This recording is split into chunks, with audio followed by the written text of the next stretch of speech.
Hello and welcome back to Alice Talks Football, and in today's video I'm going to be talking about all the latest Manchester United transfer news today. In today's video I'm going to be talking about the Swansea centre-back Joe Rodon, as well as Donny Van De Beek, Moussa Dembele and Adrien Rabiot. So make sure you stay tuned for that. I'm going to be talking about exactly what the reports are saying, how reliable are the source, and my opinions and more. But before I get into that, it'd be awesome if you could take 2 seconds to smash that like button, and if you're new to the channel and you haven't already, please subscribe down to Alice Talks Football so you don't miss daily Manchester United related content from me, as you transfer updates, trivia videos, statistical videos and more.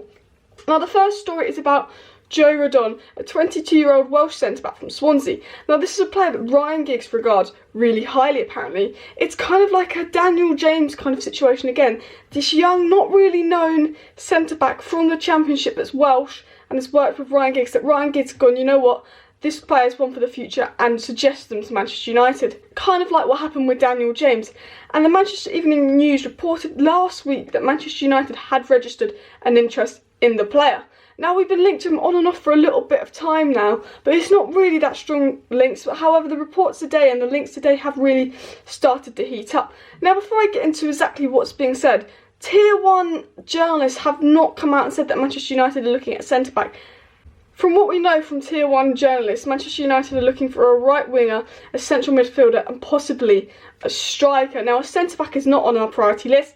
However, if we do go for a centre-back, I do believe that this would be the centre-back we would sign. As much as I'd like a Koulibaly with Manchester United, if it's a low-risk, low-price British centre-back, it seems that we're going for those kind of players more than, you know, really expensive international centre-backs. I think if we do sign a centre-back, this will be the centre-back we sign. Now, according to the Mirror, Ole Gunnar Solskjaer is determined to sign the player. Now, this has come from the Mirror. Would I say the Mirror is reliable? No, it chats a lot of shit. The Mirror, the Sun, the Star, they're not the most reliable sources when it comes to transfers. So, you know, we have to take it with a pinch of salt. The Mirror also say that Manchester United will face competition from Manchester City, but they're determined to sign the £20 million valued centre-back.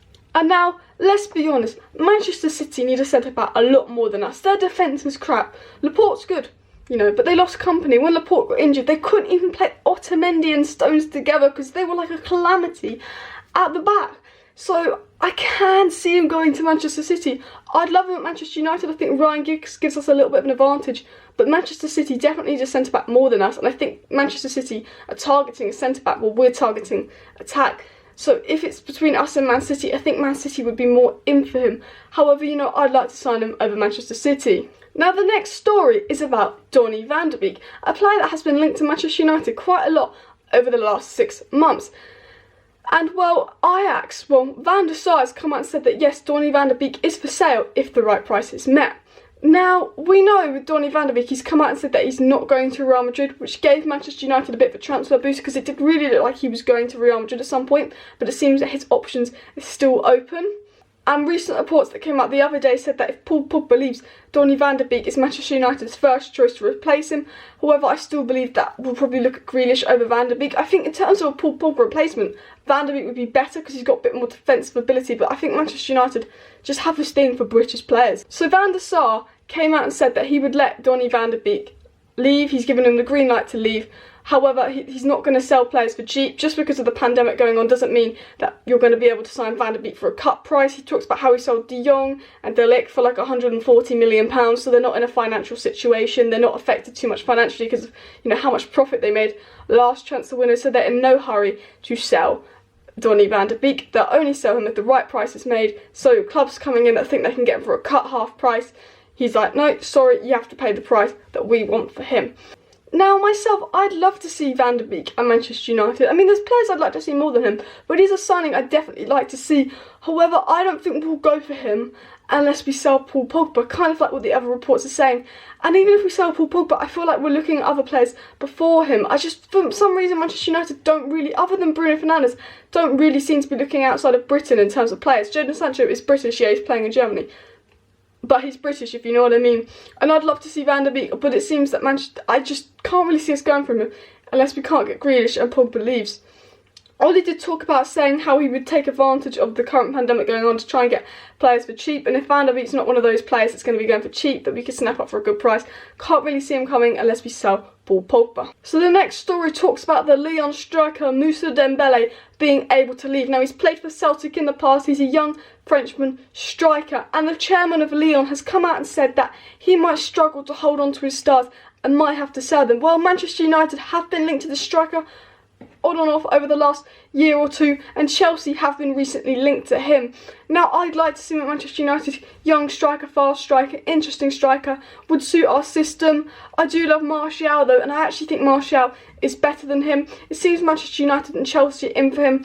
Again, you know, there's not enough in it for me to say he'll go to Manchester United. I think Chelsea is his more likely destination right now, but we'll have to see what happens when the transfer market opens. But it seems that Lyon chairman has admitted that he might have to sell. He's going to struggle to hold on to some of his stars. Lyon have got some great young players like Aqua and Dembele in the club, and even Depay, he would probably definitely come back to Manchester United. Now, the final story is about Adrien Rabiot. Remember that guy broke through at PSG, was really good, had this really good season, and the following season, you know, there's some contract issues, some off-the-pitch issues, and, you know, he went to Juventus on a free. And when he went to Juventus on a free, loads of clubs wanted Rabiot. Manchester United, Manchester City.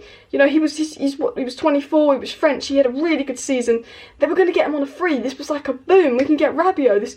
This guy had one of the biggest potentials ever. And he went to Juventus, and things haven't really worked out for him, to say the least. And now he wants to move from Juventus. And of course, when a player is up for sale, Manchester United are linked to them. So it seems that Rabiot is up for sale. However, this is reported from the Daily Mail, so again, reliability isn't tier 1 or tier 2, but I do think that, you know, Juventus will probably sell Rabiot and make a profit because they signed him on the free.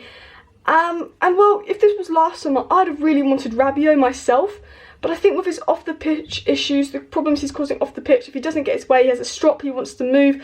I don't think he's the type of player that Ole wants to bring to Manchester United. Ole's been working really hard to get an atmosphere at Manchester United where everyone at the club wants to be there, a young, new, fresh atmosphere. I mean, Paul Pogba's maybe a little bit of an anomaly of that, but he wants like a positive vibe in the dressing room, players that want to be here. And I think if Rabiot came in with some of his off-field problems he's caused at Juventus and PSG, he isn't really a Manchester United player we want. He's flopped at Juventus, he rejected us last summer. Do we really want him this summer?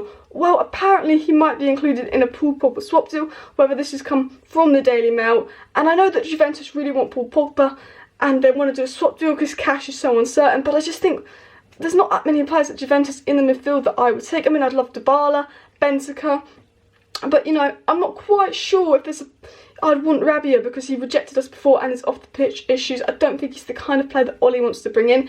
Maybe last summer he did, but he's seen that he hasn't really been that effective at Juventus. He's causing some issues. You know, he could have got him on a free last summer. He rejected us. Does he really want to be here, or does he just fed up and having a strop because he's not playing at Juventus? That is the question. Now, let me know your thoughts on all these transfers down below in the comments section. If you have not already, please hit that like button and subscribe down below to Alice Talks Football, as it means a lot. Share this video with your friends. Thank you for watching, stay safe, and I'll see you next time.